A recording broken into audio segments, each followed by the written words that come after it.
Zombies. What do we know about them? Well, they're scary, a bit gross, and they're fun as hell to kill in video games. You got games like Dead Island, Left 4 Dead, COD Zombies, Plants vs. Zombies, Minecraft. Though the game I've been having the most fun killing zombies in recently is Resident Evil Requiem. It released on February 27th, 2026 for all current gen platforms and PC, including the Donkey Kong Bonanza machine. I got scared that I was holding this the wrong way for a second. I picked the game up on the tablet Omiyamoto, and it's a masterpiece, and the fact that this game runs at a solid 60 FPS, for the most part, at a clean resolution on the same device I play part-time UFO on is nothing short of amazing. Capcom has just been on a roll with all these Switch 2 releases recently, especially with these games, but that's a topic for a different day. The story follows FBI analyst Grace Ashcroft, who is trying to solve a string of spooky deaths of survivors of the Raccoon City incident with Big Hunky Daddy Leon to help.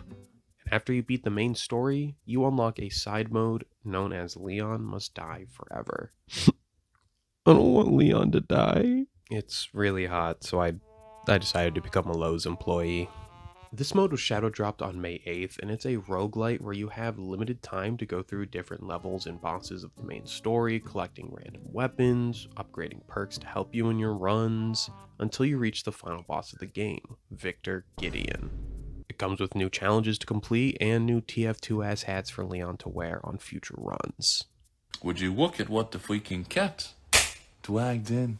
With that summary of the mode out of the way, let's just get right into this. I'm feeling pretty confident that I can just breeze right through this mode and unlock all the hats for Leon with ease. We start off in the main street of Renwood, and after killing this first zombie, we see that it dropped some shotgun ammo. Every time you kill a zombie in this mode, they will drop resources, so it's very important that you engage in combat with them instead of just tiptoeing around them because they're gross and haven't showered in a while. There are also these gold spiders that you will see with 70 above them. Hitting these will increase your time by 70 seconds, and they usually spawn in the same spots every time, so it's very crucial that I memorize these. Pushing along, I chuck a pipe at this dude's head and give him a kiss with my axe, thus introducing us to a new thing in this mode: enhancers. Every time you kill a zombie, you collect what I like to call gold goop. Instead, gold goop can be used to obtain enhancers to give you an edge during your run. Yo, this game edges you? Most of the enhancers that you will get just give you buffs to any weapons that you find throughout the run, or some give you the ability to get more time into your run, but that really doesn't matter for me because I just suck so bad at this. By the way, this red zombie you see me not hit at all? This is one of the new zombies in this mode. The red ones barely take gunfire damage, but love to get hit by our axe. This blue one that you'll see later is super tanky, but once you parry him, you'll be able to deal a shit ton of damage. Anyways, we finish off the zombies in Renwood and head to this glowing door that will bring us to the East Raccoon City streets, where we find another cute spot. No! I decide to climb up, grab the grenade, grab the herb and ammo right below me, climb back up, and enter the gas station.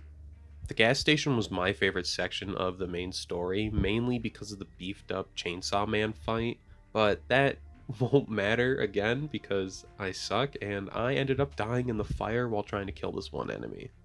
Well, I retry by doing the same route as before, but instead of hitting the 7-Eleven, I decided to enter the Cedar Brooks apartment complex. But I'm not looking for a place to live. I'm looking for...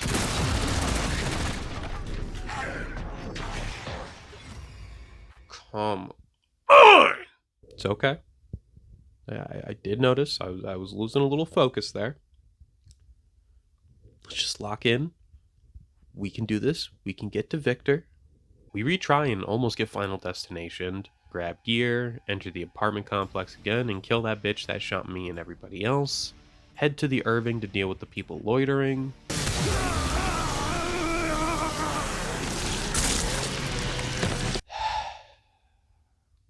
Let's retry again, do the same exact stuff, but not die at the Circle K. I got my favorite pistol in the game, so we should be unstoppable at this point. I clean out the apartments and make my way over to the racetrack where I successfully kill every zombie and finally have my long-awaited encounter with this guy. We're gonna call him Dick Cheney. I kill Dick Cheney and finally can progress by entering this glowing door by the gas tank to finally fight Blisterborn.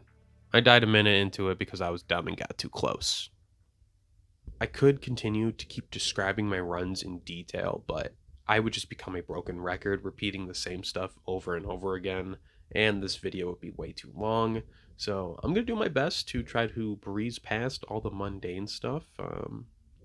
Let's go. The next day, I decided to just do the insanity route of doing the exact same thing, but this actually did work out well for me because after I killed this blue zombie, I ended up getting the Ghost Grudge revolver. This is basically Leon's Requiem revolver, but just cute and tiny. I also ended up getting the Redemption pistol, which is the closest comparison I can make is the Marksman pistol from Grand Theft Auto Online. I was able to use my new weaponry to take out Blisterborn, and after beating him, it brings us right to the final boss, Victor Gideon. I was so pumped, dude. This took me so long. My hands were shaking, they were sweating. He pulled out an RPG out of his ass. I panicked, shot him in the head, and died. At this point, I was starting to wonder if the route I was taking to Victor was the issue. So instead of going to the East Raccoon City streets, I decided to go to the rehab ward in the care center.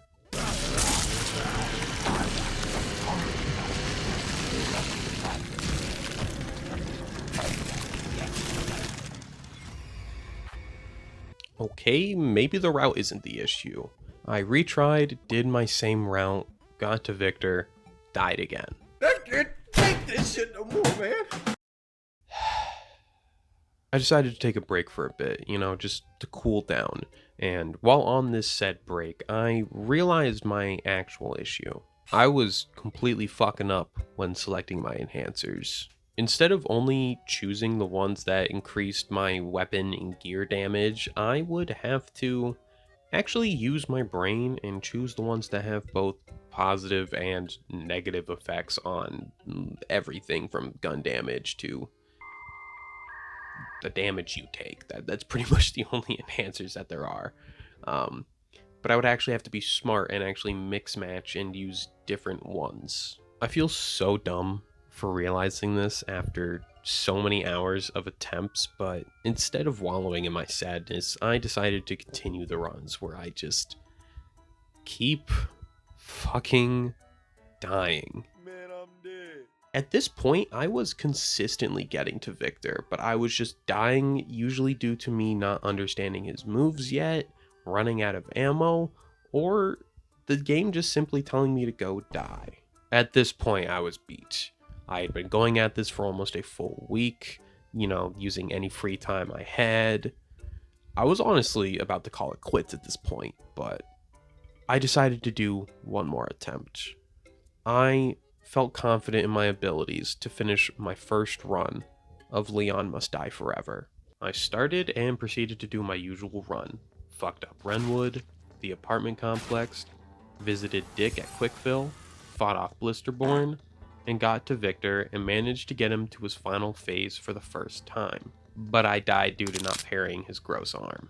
This was really exciting because if I could get him to his final phase, I can most definitely beat him. So I started up one more run. This one was becoming the dream run.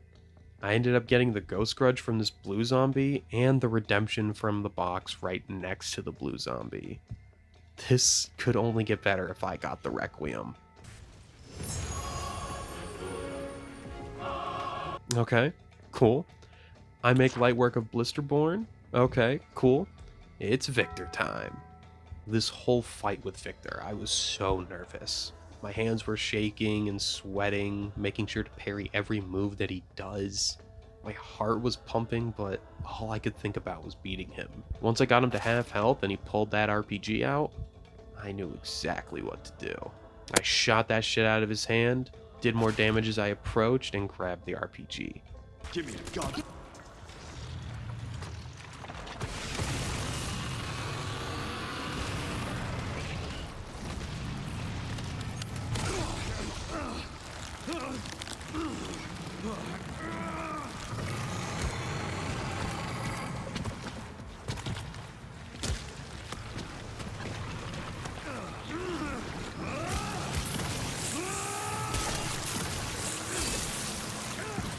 And just like that, I finally finished rank 1 in Leon Must Die Forever.